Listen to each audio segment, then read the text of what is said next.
Assalamualaikum warahmatullahi wabarakatuh. Selamat pagi dan salam sejahtera buat kita semua. Alhamdulillah kita masih diberikan kesempatan untuk melakukan perkuliahan online melalui video kali ini. Perkenalkan, saya Arvitaria akan membahas tentang dinamika partikel. Nah, pada pembahasan kali ini akan menjelaskan tentang pengertian dari dinamika, kemudian jenis-jenis gaya dinamika, hubungan massa dinamika, dan hukum-hukum Newtonnya. Nah, dinamika sendiri adalah cabang dari ilmu fisika yang mempelajari gaya dan torsi serta efek pada geraknya. Dinamika itu merupakan kebalikan dari kinematika yang mempelajari gerak suatu objek tanpa memperhatikan apa penyebabnya. Nah, jadi dinamika adalah ilmu yang membahas gaya-gaya yang menyebabkan suatu benda yang pada awalnya tadi diam menjadi bergerak, atau mempercepat atau memperlambat gerak suatu benda tersebut. Seperti itu.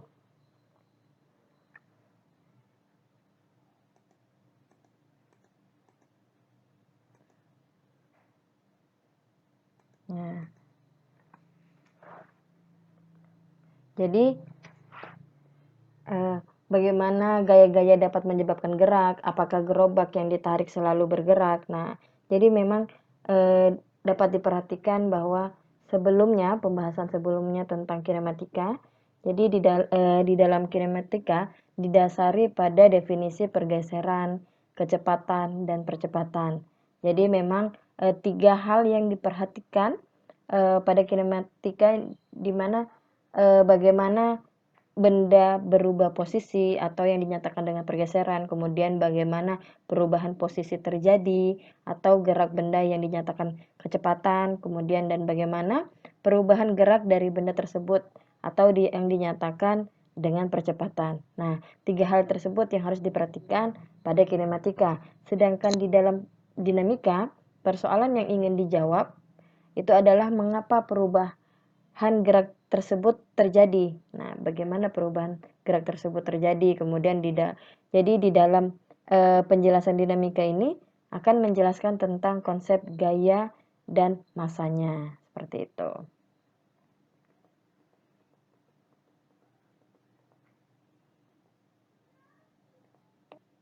Nah, jadi dapat dilihat pada mobil ini, jika mobil tersebut diam, maka dia dinyatakan dengan statik dengan jumlah gayanya sama dengan 0. Kemudian jika mobil tersebut bergerak, maka dia dinyatakan dinamik dengan persamaan jumlah gayanya sama dengan massa kali kecepatan. Dengan kecepatan sama dengan 0. Jadi memang secara pengalaman sehari-hari, gaya itu dilihat sebagai dorongan atau tarikan.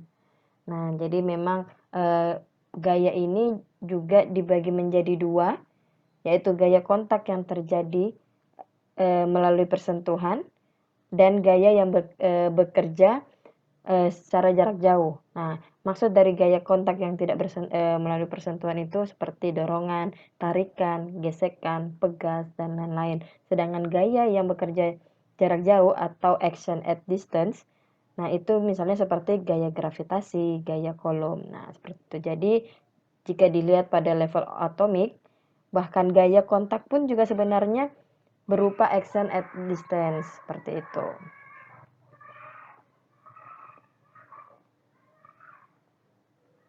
Kemudian masuk pada hukum Newton 1. Nah, hukum Newton 1 yang berisi selama tidak ada resultan gaya yang bekerja pada sebuah benda, maka benda tersebut akan selalu pada keadaannya, yaitu benda yang diam akan selalu diam, dan benda yang bergerak akan bergerak dengan kecepatan konstan. Nah, jadi telah kita ketahui hukum Newton 1 ini, sebenarnya pada saat kalian kelas 1 SMP ataupun di bangku SMA, kalian sudah mengenal konsep gaya. Nah, gaya atau kakas yang berasal dari kata force. Sehingga simbol dari penamaan gaya itu adalah F, seperti itu. Jadi pengertian gaya yang paling sederhana adalah tarikan atau dorongan. Jadi gaya ini dapat mengubah kecepatan, arah gerak, bentuk, dan ukuran suatu benda. Gaya juga dapat menghasilkan percepatan. Gaya juga merupakan penyebab perubahan momentum, sehingga gaya berbanding lurus dengan laju perubahan momentum. Seperti itu. Jadi misalnya contohnya juga seperti kalian bisa mempraktekkan di rumah masing-masing.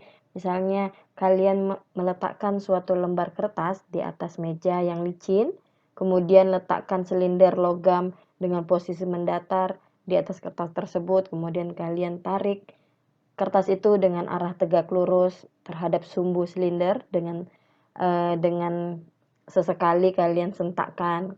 Nah, ulangi percobaan tersebut, apa yang terjadi, kemudian kalian tarik kertas perlahan-lahan tanpa sentakan, apa yang terjadi, bergeraknya silinder terhadap meja, seperti itu apa yang terjadi. Nah, itu kalian bisa praktekkan apa yang dimaksud dalam hukum Newton ini. Nah, seperti itu. Jadi, jika permukaan silinder logam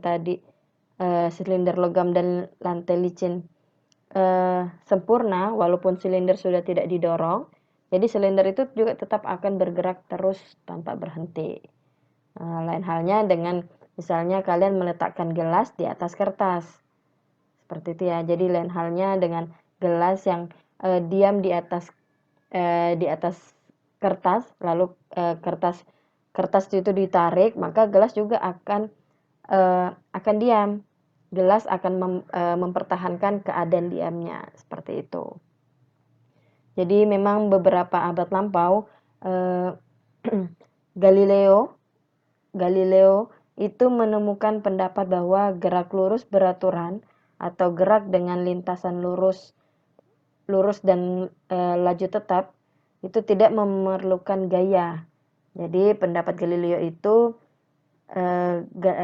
Galileo oleh Isaac Newton itu dikaji ulang dan kemudian dinyatakan dalam hukum Newton 1 yang berbunyi, yaitu selama tidak ada resultan gaya atau setiap benda akan tetap diam.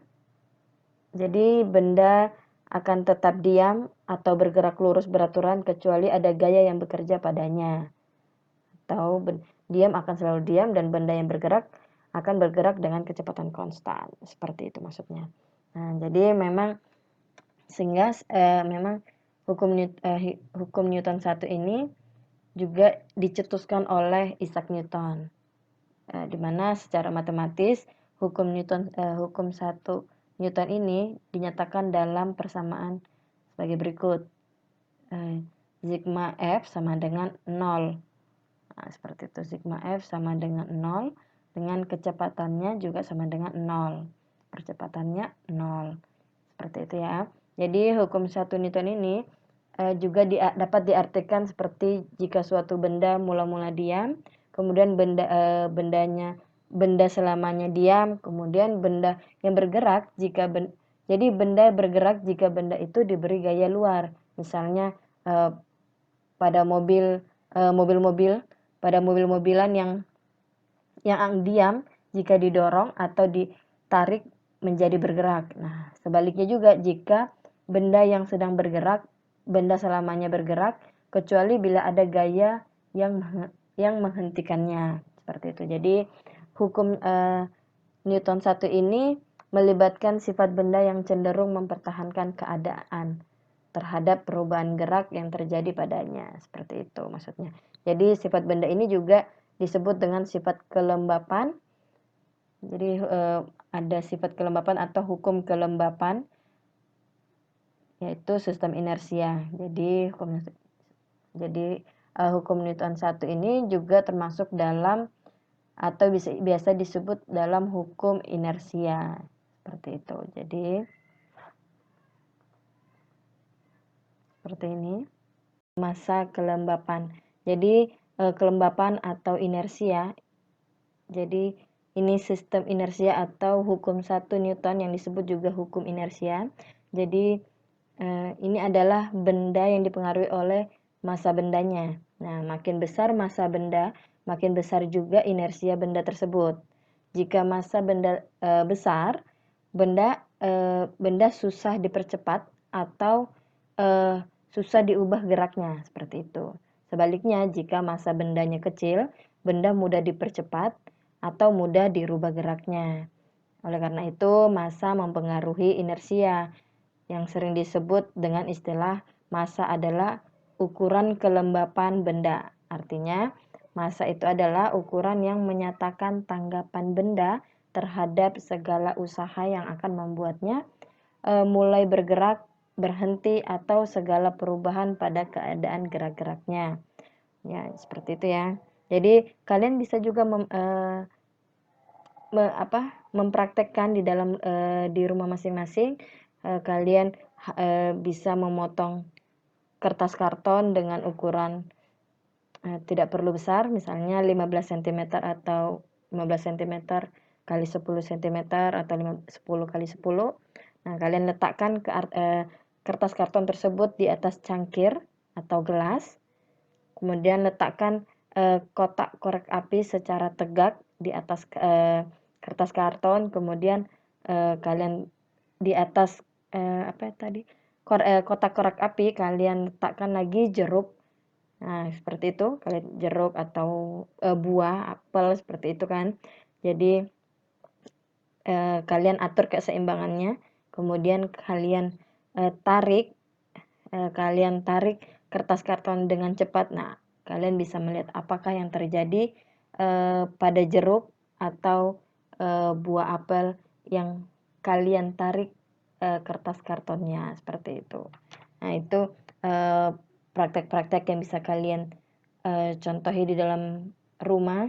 Kalian bisa amati, kalian bisa analisa apa ya yang terjadi pada hal tersebut. Jadi misalnya mengapa jeruk jatuh lurus ke bawah, kemudian benda-benda berat seperti jeruk itu mempunyai kelembapan yang lebih besar dibandingkan dengan benda-benda ringan seperti kertas karton dan kotak korek api. Nah, kelembapan yang lebih besar itulah yang mencegah jeruk bergerak menyamping. Nah, seperti itu.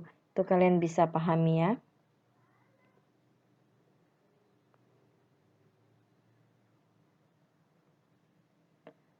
Kemudian lanjut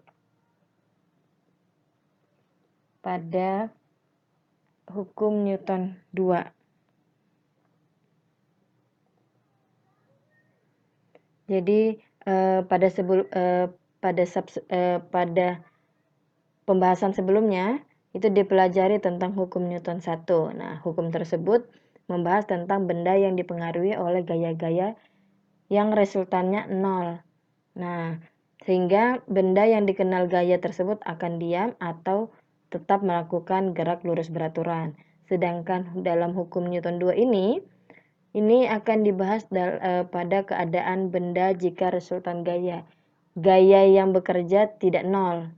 Jadi seperti ini. Jadi kalian perhatikan perbedaan dari hukum Newton 1 dengan hukum Newton 2. Hukum Newton 1 sudah jelas resultan gayanya sama dengan 0 atau dia diam. Kemudian di sini di hukum Newton 2 dibahas bagaimana jika dia tidak 0, dia memiliki gaya. Nah, jadi percepatan pada sebuah benda sebanding dengan resultan gaya yang bekerja pada benda tersebut. Nah, seperti itu. Jadi dengan persamaan hukum Newton 2 yaitu sigma F sama dengan massa kali percepatan. Nah, seperti itu. Jadi perubahan gerak pada hukum Newton ini atau perubahan gerak yang berarti perubahan kecepatan alias mengalami percepatan. Nah, jadi jika sebuah benda mengalami percepatan, maka pasti resultan gaya yang bekerja pada benda tersebut tidak sama dengan 0. Nah, seperti itu. Jadi, makanya jika resultan gayanya sigma F yang bekerja pada massa,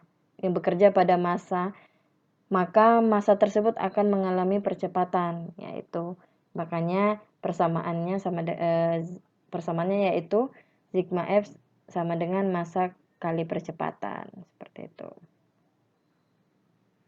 Jadi dalam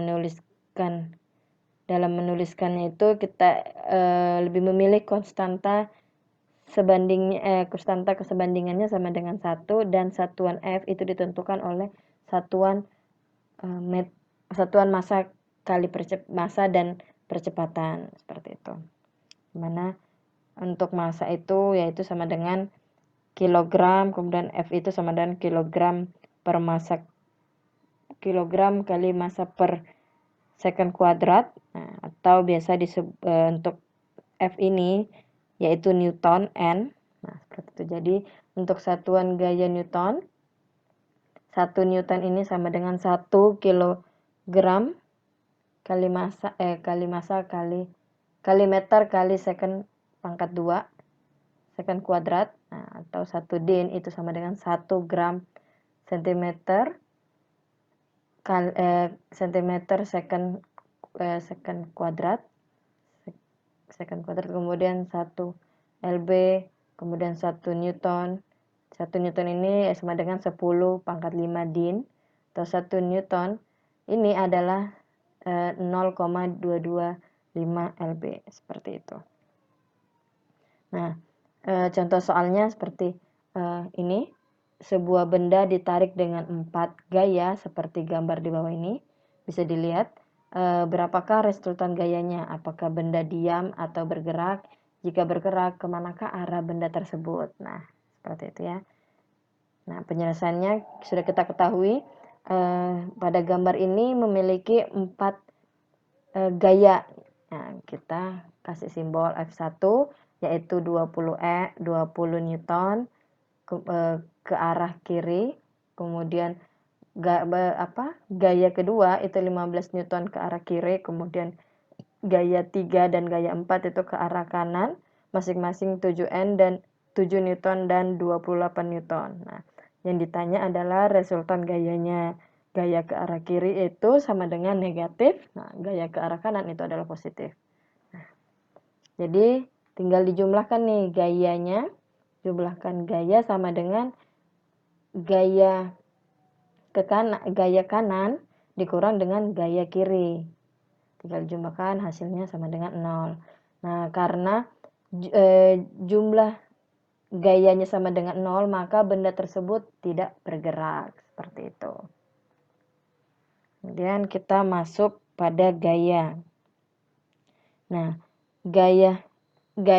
jadi dalam ilmu fisika, gaya itu adalah suatu yang dapat menyebabkan sebuah objek yang mengalami perubahan baik berupa perubahan terhadap gerakan, arah maupun bentuk dari konstruksinya. Nah, dengan kata lain, gaya adalah sesuatu yang dapat menyebabkan suatu objek dengan massa tertentu yang mengalami perubahan kecepatan. Gaya ini mempunyai besaran dan arah sehingga gaya ini merupakan besaran vektor. Nah, dalam sistem satuan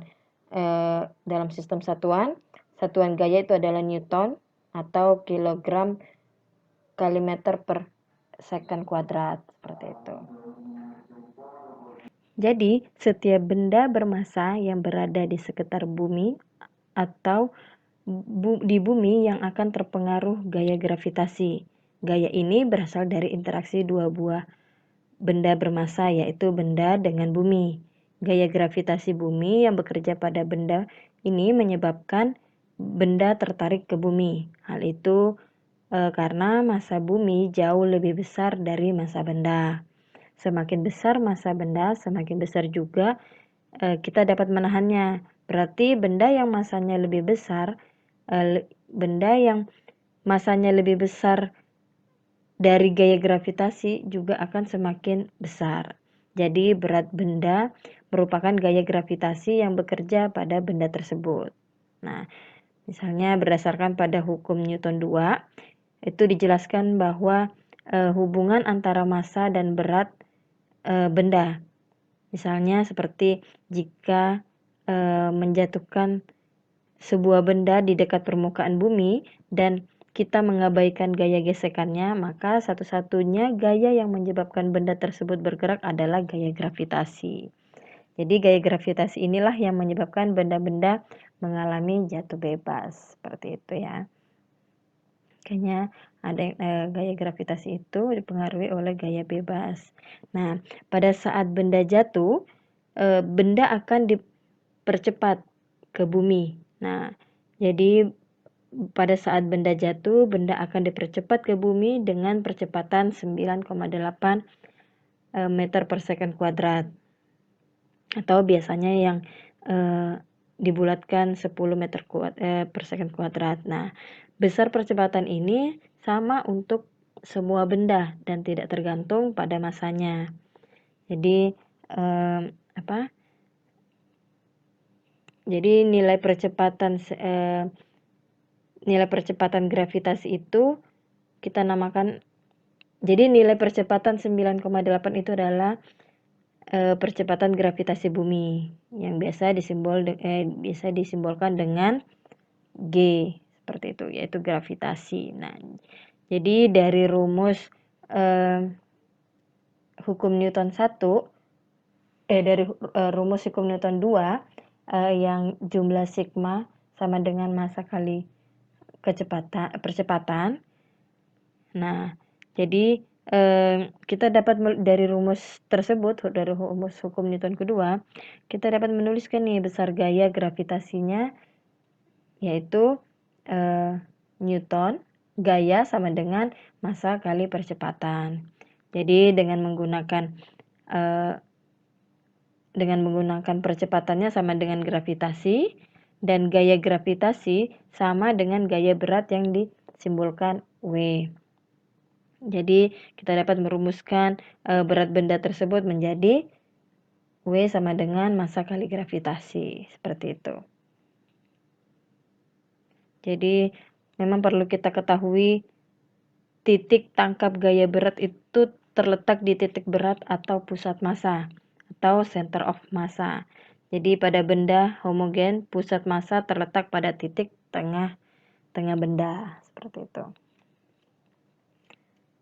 Nah, jadi ini ya, jadi berat itu adalah terjadi jika benda memiliki massa dan berada pada daerah yang masih memiliki percepatan gravitasi atau medan gravitasi yang secara matematisnya atau secara persamaannya dituliskan menjadi W sama dengan massa kali gravitasi dengan arah gaya berat bumi yang selalu tegak lurus pada permukaan bumi menuju ke pusat bumi, atau secara singkat berarah tegak lurus ke bawah dimanapun posisi benda itu diletakkan.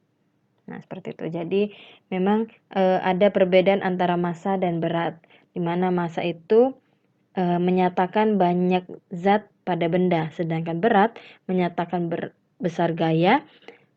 menyatakan besar gaya tarik bumi pada bendanya. Nah, kemudian pada massa di semua tempat harganya sama, sedangkan pada berat hanya tergantung besar gravitasinya, seperti itu. Jadi hanya tergantung besar gravitasi pada tempatnya. Kemudian pada massa juga merupakan besaran skalar dengan satuan kilogram, sedangkan berat ini merupakan besaran vektor dengan satuan Newton.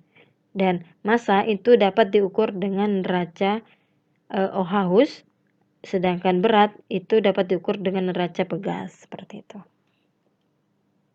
Nah, kemudian tegangan tali.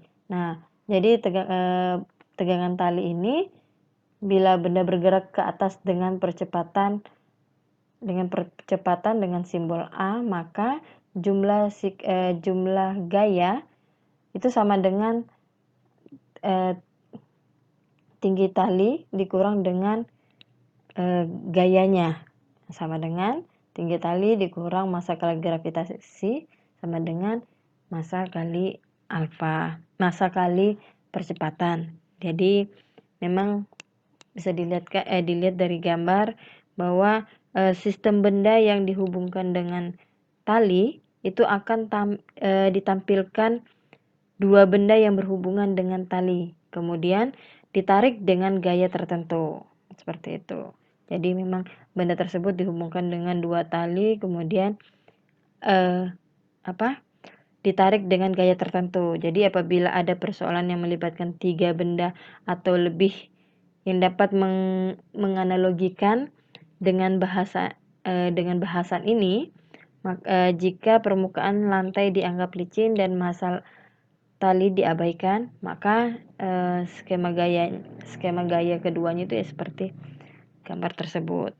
Jadi karena kedua benda berhubungan dan tali yang menghubungkan kedua benda tegang, sehingga menurut hukum Newton kedua pada sistem ini berlaku persamaan sebagai berikut. Nah, persamaan seperti ini. Jadi bila benda bergerak ke bawah dengan percepatan maka seperti ini. Jumlah jumlah gaya sama dengan ya massa kali gravitasi juga, massa kali percepatan. Nah, atau ya benar massa kali gravitasi, seperti itu.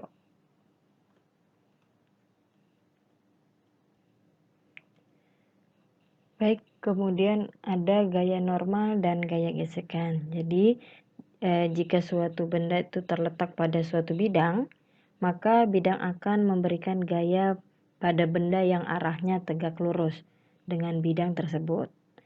Nah, masih ingatkah kamu gaya apakah itu? Nah, jadi sehubung dengan arah gaya yang selalu tegak lurus dengan bidang, maka dinamakan gaya normal yang biasa diberi simbol N seperti gambar berikut.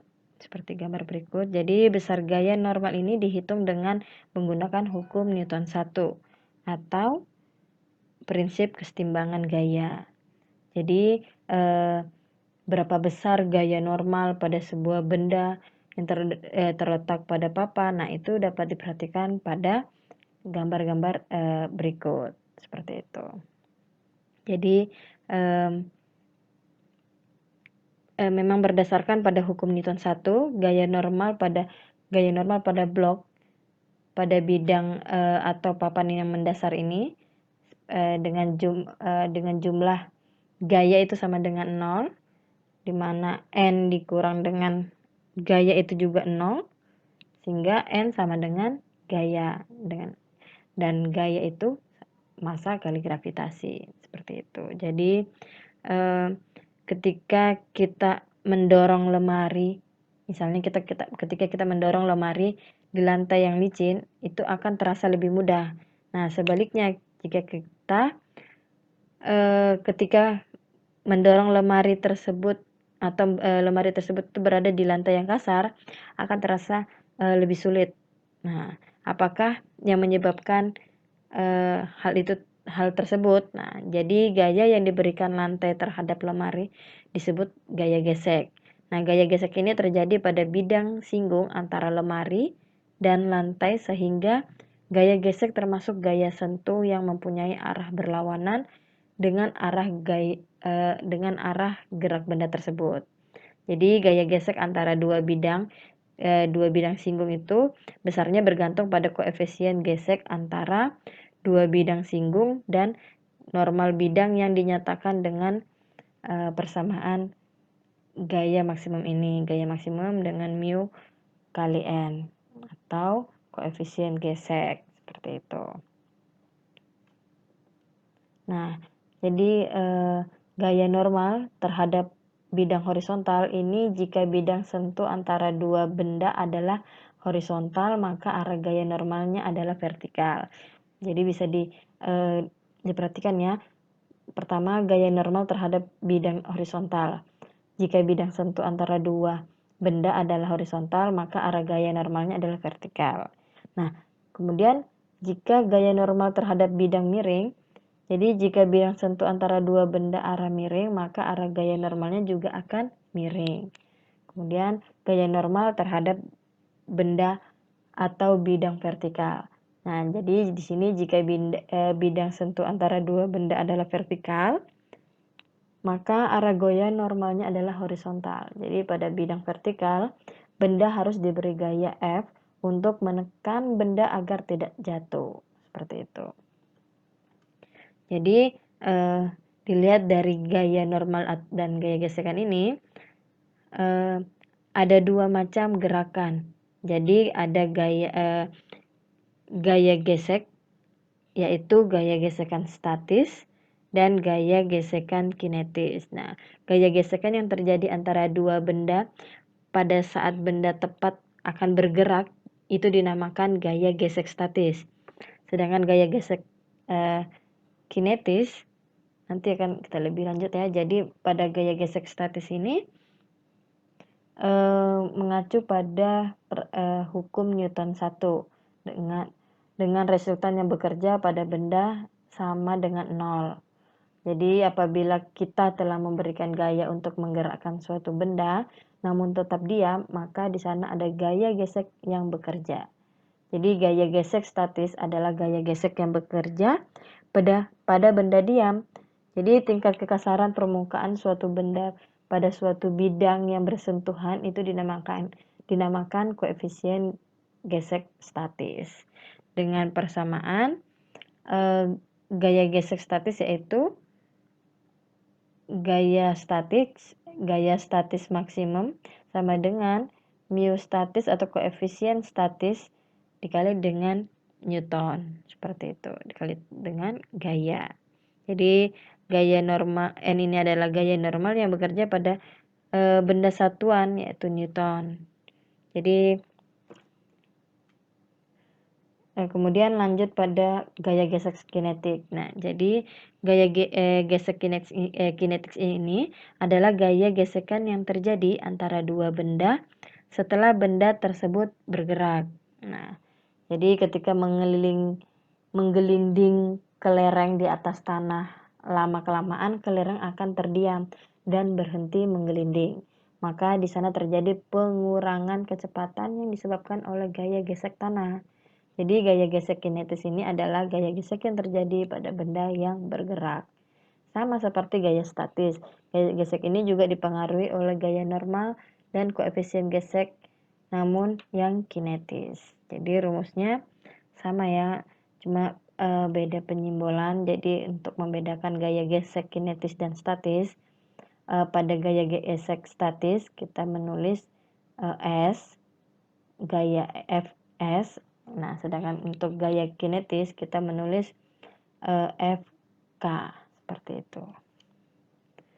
Jadi memang ya dalam kehidupan sehari-hari ada gaya gesekan yang merugikan, tetapi ada juga yang menguntungkan. Jadi beberapa contoh gaya gesekan yang merugikan seperti gesekan secara langsung antara bagian-bagian mesin kendaraan yang dapat menimbulkan panas sehingga mesin tersebut akan rusak. Nah, untuk mencegahnya, mesin kendaraan itu diberi oli agar permukaan-permukaannya terpisah oleh oli sehingga tidak saling bergesekan secara langsung. Ya, seperti itu. Kemudian ada juga gesek antara ban kendaraan dengan permukaan jalan yang akan mengurangi kelajuan. Jadi misalnya ban tersebut sudah terlalu licin, nah itu agak sulit untuk kita kendalikan. Nah, seperti itu. Untuk mengurangi gaya gesekan permukaan jalan di aspal sehingga kendaraan dapat melaju dengan mulus dan cepat. Nah, seperti itu. Nah, kemudian ada juga gesekan udara atau angin dengan mobil dan mengurangi kelajuannya. Nah, untuk mengurangi gaya gesekan bentuk mobil yang dibuat aerodinamis sehingga mobil dapat melaju cepat dan lincah. Jadi koefisien gesekan statis itu adalah koefisien gesekan ketika benda masih diam atau akan bergerak. Nah, jadi koefisien gesekan kinetis itu adalah koefisien gesekan ketika benda sudah bergerak. Jadi besar koefisien gesek statis lebih besar daripada koefisien gesekan kinetis, seperti itu. Ini tabel koefisien gesekan permukaan beberapa benda. Jadi memang ya sudah jelas bahwa besaran koefisien gesekan statis itu lebih besar daripada koefisien gesekan kinetis.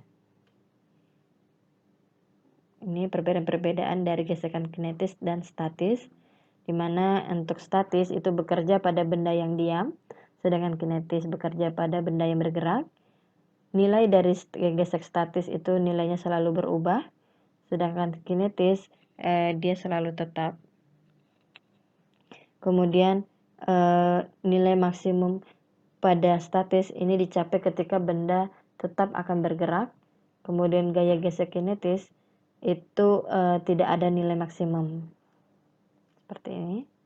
Bisa dilihat dari gambarnya juga. Jadi ada memang ada beberapa karakteristik gaya. Nah, seperti dimana jika gaya itu lebih besar, lebih kecil dari gaya statis, maka gaya gravitasi itu sama dengan gaya, sedangkan jika gaya sama dengan gaya statis, maka gaya gravitasi itu sama dengan gaya statis maksimum. Nah, kemudian jika gaya lebih besar dari gaya statis, maka gaya gravitasi sama dengan gaya kinetik. Selanjutnya sistem benda yang dihubungkan dengan katrol. Nah, jadi dalam sistem benda yang dihubungkan dengan katrol ini ada dua. Yang pertama adalah gerak dua benda yang dihubungkan dengan katrol. Dengan katrol salah satunya yang menggantung. Jadi gerak dua benda yang dihubungkan dengan katrol ini merupakan salah satu penerapan dari hukum Newton tentang gerak. Nah, banyak penggunaan katrol dalam kehidupan sehari-hari, terutama untuk keperluan mengangkat dan menurunkan benda. Nah, mengapa katrol banyak digunakan dalam keperluan mengangkat atau menurunkan benda? Hal ini karena katrol dapat memudahkan atau bahkan dapat memperkecil kerja yang dilakukan. Nah, jadi untuk bisa memahami penerapan hukum Newton pada gerak benda-benda yang dihubungkan tali melalui katrol itu secara mudah kita menerapkan atau memahami hukum Newton pada gerak dua benda yang dihubungkan tali di bidang datar. Nah, konsep gerak gerak benda tersebut pada sistem katrol pada dasarnya itu sama dengan konsep gerak benda yang dihubungkan dengan tali di bidang datar. Nah, seperti itu. Jadi rumus dari gerak dua benda yang dihubungkan dengan katrol yang salah satunya menggantung, seperti kita lihat pada gambar, di mana di sini dijelaskan bahwa skema gaya-gaya yang bekerja dalam sistem tersebut, sistem pada gambar tersebut, ini menurut hukum Newton 2. Nah, jadi gerak dua benda pada pada bidang datar yang memiliki percepatan. Nah, di mana di sini rumus yang atau persamaan pada gerak dua benda yang dihubungkan dengan katrol, di mana rumusnya adalah percepatan sama dengan berat yang kedua atau massa yang kedua dikurang dengan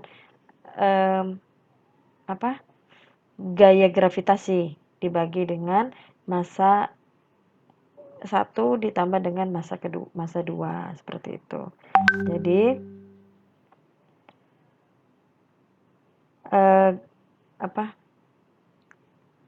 Jadi itulah yang dimaksud dalam gerak dua benda yang dihubungkan dengan katrol, salah satunya yang menggantung.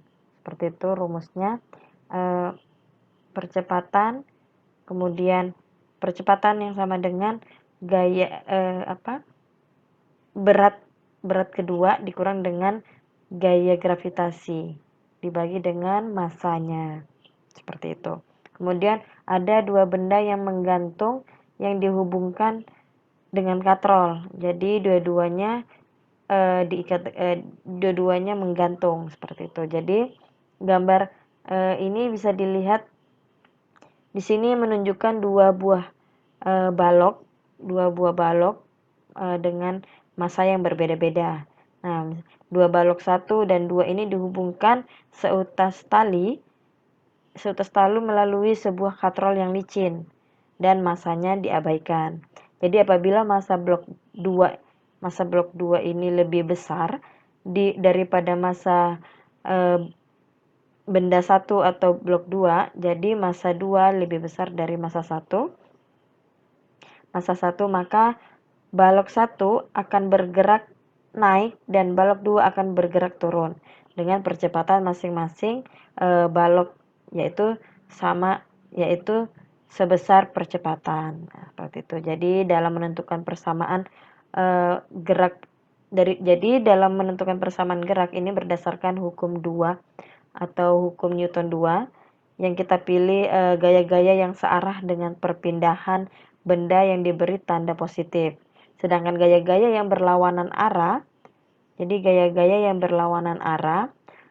dengan perpindahan benda ini diberi tanda negatif. Nah, jadi benda pada balok 1 ini bergerak naik, maka perpindahan ke atas sehingga gaya-gaya yang arahnya ke atas itu positif. Ini ke atas ini positif, kemudian yang gaya-gaya yang arahnya ke bawah ini berharga negatif. Nah, jadi untuk benda 2 yang bergerak turun, perpindahan benda tersebut itu adalah ke bawah, sehingga gaya-gaya yang arahnya ke bawah berharga positif dan gaya-gaya yang arahnya ke atas berharga negatif. Nah, dengan demikian, resultan gaya-gaya yang bekerja pada benda 1 dan benda 2 menurut hukum Newton adalah sebagai berikut. Nah, seperti ini ya. Jadi rumus dari dua benda yang bergantung yang dihubungkan dengan katrol seperti rumus berikut. Jadi karena massa katrol dan gaya gesek pada katrol itu diabaikan, maka selama sistem bergerak, besarnya gaya tegangan tali pada ke ujung tali itu adalah sama, yaitu T1 sama dengan T2, T1 aksen sama dengan T2 aksen. Jadi T1 sama dengan T2, T2 sama dengan T1 aksen, T1 aksen sama dengan T2 aksen. Nah, dengan demikian apabila kita substitusikan, kita akan mendapatkan rumus seperti di bawah ini. Jadi dengan besar percepatan pada gerak benda-benda yang dihubungkan tali, jadi melalui sebuah katrol licin, dapat dihitungkan rumusnya seperti berikut. Seperti itu. Jadi dari rumus percepatan di atas ini, jadi rumus percepatan, kita dapat menentukan besar gaya tegangan talinya yang bekerja baik pada benda 1 maupun benda 2 karena T1 sama dengan T2. Jadi untuk menentukan rumus gaya tegangan tali, kita substitusikan rumus percepatannya seperti itu. Jadi besar gaya tegangan tali yang bekerja pada kedua balok dapat kita tentukan dengan rumus persamaan dengan persamaan yang kedua ini, yaitu T1 sama dengan T2 yang sama dengan 2 kali massa 1 kali massa 2 dibagi dengan massa 1 ditambah dengan massa 2. Jadi, seperti itu ya. Jadi di mana kita ketahui bahwa W ini adalah berat atau gaya berat. Kemudian T1, T2 ini adalah gaya talinya. Kemudian M1, M2 itu adalah massa bendanya. Kemudian A ini adalah percepatan dan G ini adalah gravitasi, percepatan gravitasi. Seperti itu. Kemudian masuk pada gaya sentripetal. Nah, jadi agar benda bergerak melingkar, sesuatu harus menyebabkan bergerak melingkar. Jadi Jika sebuah benda ini dengan massa M bergerak melingkar, maka pada benda tersebut bekerja gaya sentripetal. Nah, jadi bekerja secara sentripetal yang arahnya menuju ke pusat putaran. Nah, seperti itu, seperti pada gambar berikut. Jadi dari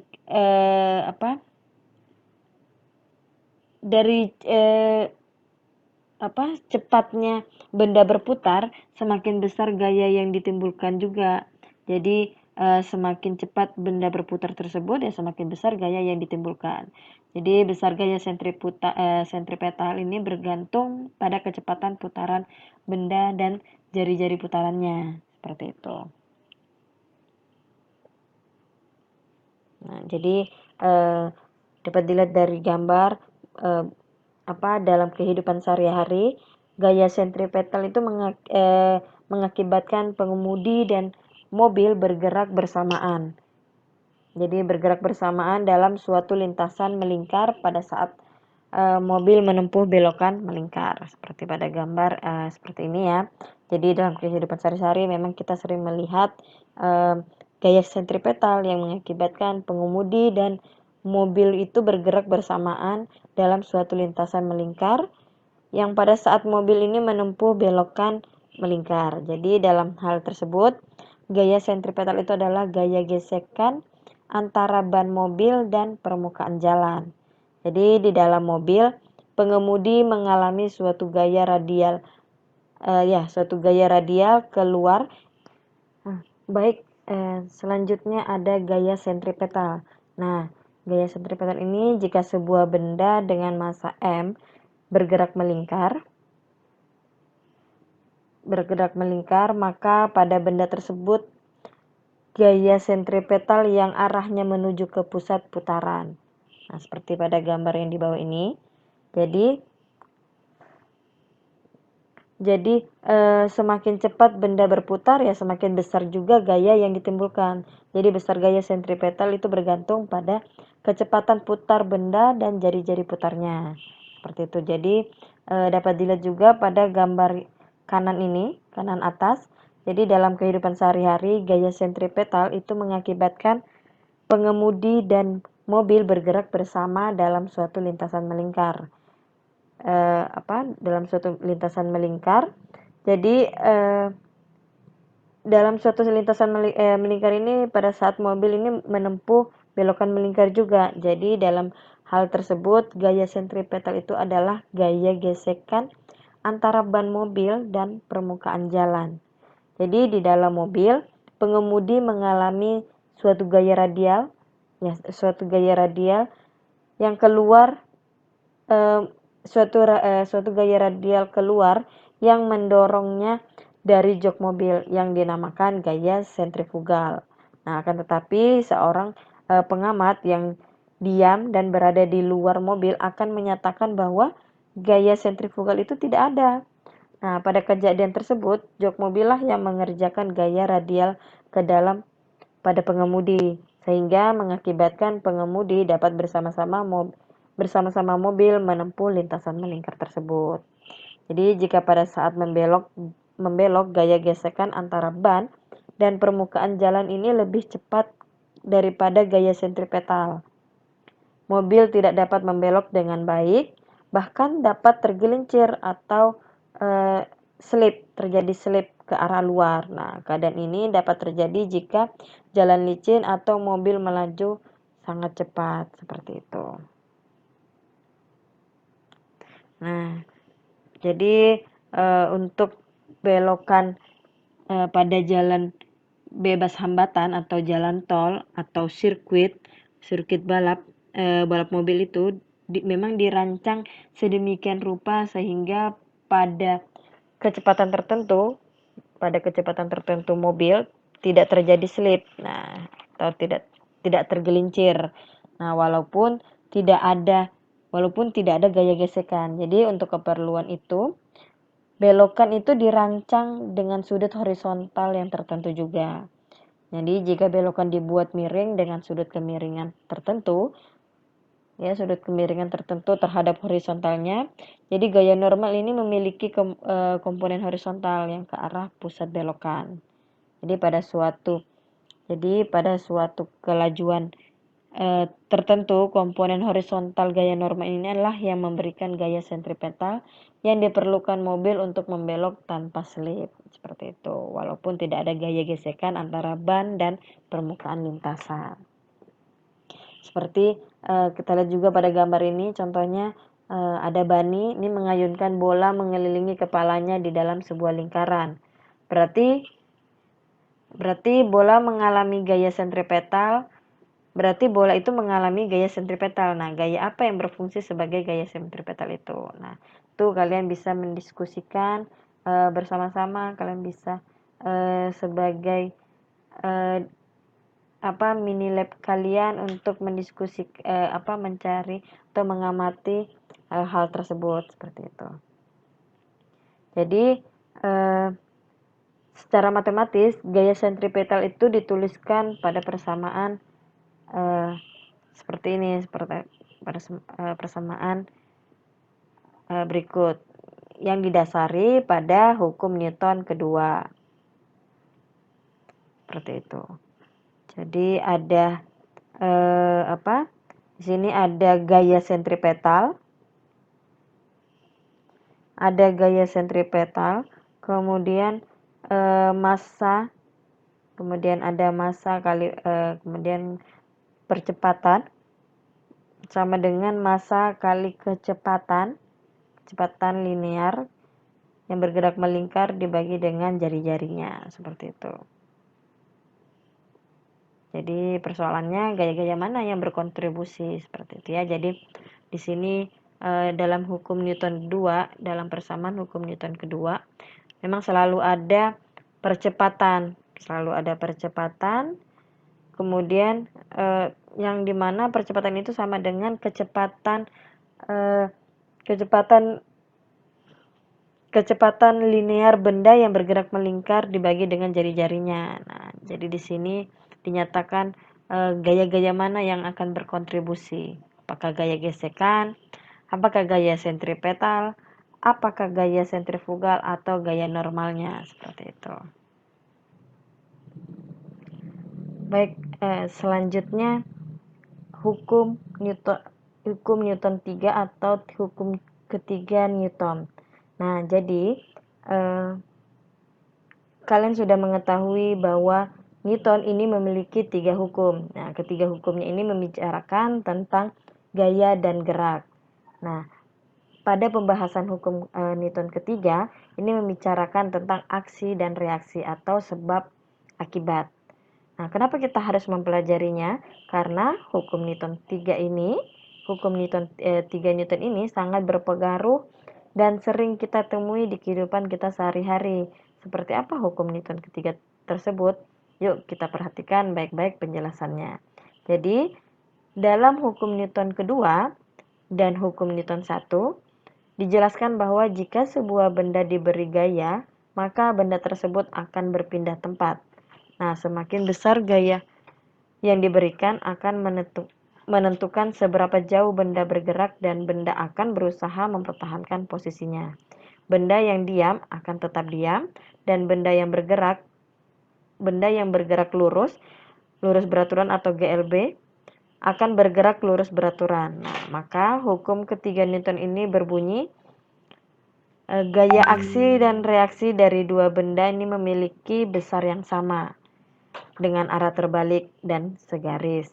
Artinya, jika ada benda A yang memberi gaya sebesar F pada benda B, maka benda B akan memberi gaya sebesar min F kepada benda A. F dan min F itu memiliki besar yang sama, namun arahnya berbeda. Jadi ingat ya, gaya F dan gaya min F memiliki besar yang sama, namun arahnya berbeda. Hukum ini juga terkenal sebagai hukum aksi-reaksi. Dengan F disebut sebagai aksi dan min F adalah reaksinya. Seperti itu. Jadi, Hukum Newton 3 ini menjelaskan bahwa jika suatu benda ini mendapatkan sebuah gaya, maka benda tersebut akan mengirimkan gaya yang berlawanan arah dengan kekuatan yang sama besar kepada sumber gaya tersebut.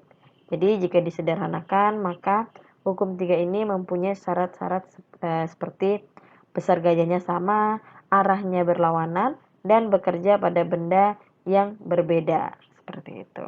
Jadi kalau dituliskan persamaannya ya seperti ini, gaya sama dengan min gaya.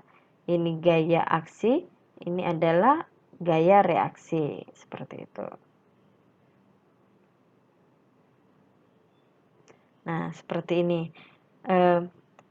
Contoh-contohnya, contoh-contoh dalam kehidupan sehari-hari kita, jika kita memukul atau menarik sebuah benda atau orang, maka benda itu atau orang itu akan memukul atau menarik kita balik. Nah, seperti yaitu nama yang dinamakan reaksi, aksi dan reaksi. Nah, jadi sama halnya misalnya dalam kehidupan sehari-hari juga kita misalnya apa yang kita tanam itulah yang kita akan panen. Nah, sama halnya dalam hukum Newton 3 ini, jika kita memukul seseorang, maka orang pun juga akan bisa memukul kita kembali. Misalnya juga seperti putaran ban mobil. Nah, jadi pada saat kita menjalankan mobil, maka ban mobil juga akan berputar berlawanan arah dengan gerak mobil. Jadi di mana gerak ban mobil itu adalah aksinya dan arah gerakan mobil itu adalah reaksinya. Jadi dorong ke belakang oleh ban. Jadi aksi reaksi dorongan ke belakang oleh ban itu menghasilkan gaya reaksi maju untuk mobil. Nah, seperti itu.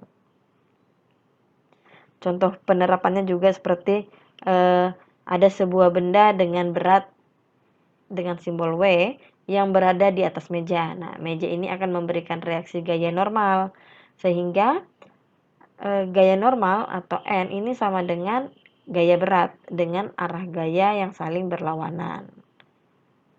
Seperti itu. Kemudian contoh soalnya yang pertama ada dua balok dengan massa dengan M1 dan M2 yang bersentuhan mula-mula diam di atas lantai licin seperti yang ditunjukkan pada gambar di bawah ini. Jadi jika massanya ini berbeda-beda dengan massa M1 ini adalah 70 kilo, massa kedua itu adalah 30 kilo, dan pada balok pertama ini dikerjakan gaya sebesar 200 N. 200. Jadi gayanya 200 Newton. Maka tentukanlah percepatan masing-masing balok dan gaya kontak antar balok tersebut. Nah, di sini pembahasannya. Jadi keadaan benda 1 dan 2 ini saling bersentuhan sehingga akan timbul gaya kontak atau gaya aksi berdasarkan hukum Newton ketiga. Nah, supaya lebih jelas perhatikan pada gambar berikut. Jadi gaya aksi itu F12 itu adalah gaya aksi, F21 itu adalah gaya reaksi. Nah, jadi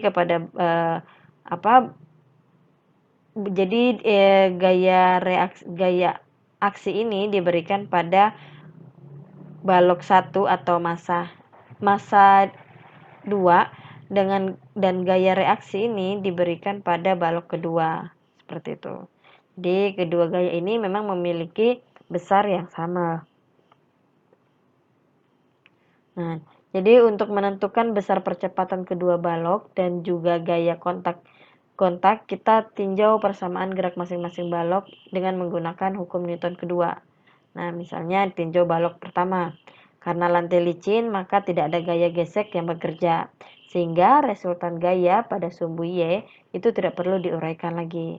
Jadi, persamaan pertama itu dihasilkan dari jumlah gaya X sama dengan massa kali percepatan. Nah, dengan aksi dengan gaya dikurang dengan berarti ini M1 M2 dikurang dengan M1 yang sama dengan M1 kali percepatan. Itu adalah persamaan pertama. Kemudian untuk balok kedua itu berarti ini balok kedua dengan rumus persamaannya yaitu F12 sama dengan massa kedua dikali dengan percepatan. Nah, karena